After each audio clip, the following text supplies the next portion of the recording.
Cannibal Corpse is an American death metal band formed in December 1988 in Buffalo, New York. With 35 active years in the music industry and 16 full-length albums, is the most famous band in this subgenre, achieving worldwide sales of millions of copies of all their albums, making them the best-selling death metal band in history, despite having to deal with censorship from various religious and political activists from many countries throughout their career. To delve a little deeper into this band, here are 5 facts about Cannibal Corpse that you might not know yet. Number 1. Chris Barnes was the original vocalist of the band for the first 4 Cannibal albums.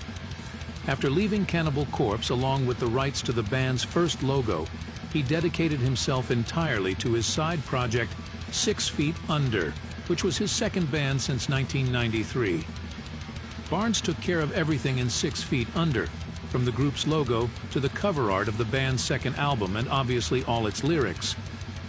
While on the set of Ace Ventura, Barnes admitted to Jim Carrey that the way his neck moved while performing Hammer Smashed Face disgusted him, and Carrey mockingly responded while moving his neck, "What? This? Does this scare you? All that stuff you write and this thing scares you?" Number 2.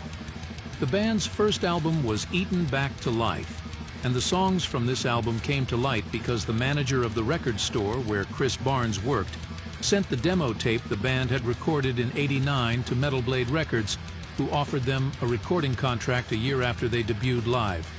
This album credits mention that it is dedicated to the memory of Alfred Packer, who is known as the first American cannibal.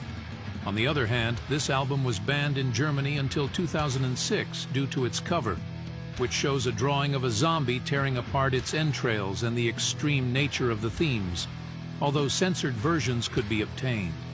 In this album, Francis Howard of Opprobrium and Glenn Benton of Deicide also provided backing vocals on the songs Mangled and A Skull Full of Maggots. Number 3. The covers of all Cannibal Corpse albums were all made by artist, illustrator, and comic book creator Vincent Locke, who initially, before starting to work with the band, devoted himself to making a comic about zombies called Dead World in the mid-'80s. One copy of this comic reached the hands of Chris Barnes, the band's first singer, and upon seeing the illustrations, he was so impressed that he immediately contacted the publisher to find Vincent, with Cannibal Corpse being the first band for which he would do an album cover. Unfortunately, starting with the album Tomb of the Mutilated, they had to make an alternate cover for all the band's albums so that they could be marketed, as some were banned in several countries. Number 4.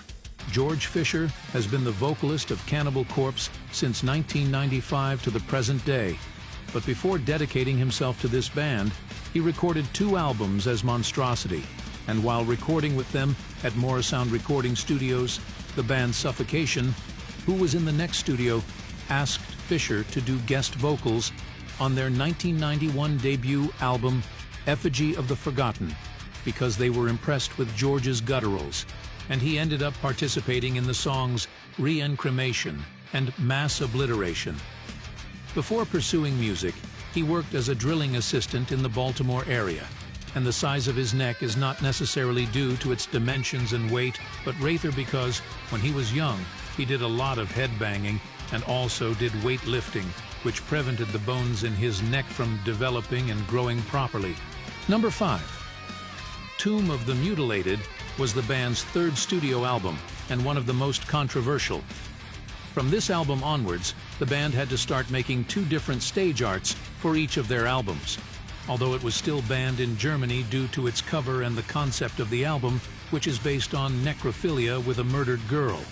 In addition to this, the band was also banned from performing during their tour in Germany at that time, and it wasn't until 2006 that the band could perform all the songs from this and their other albums without any problems.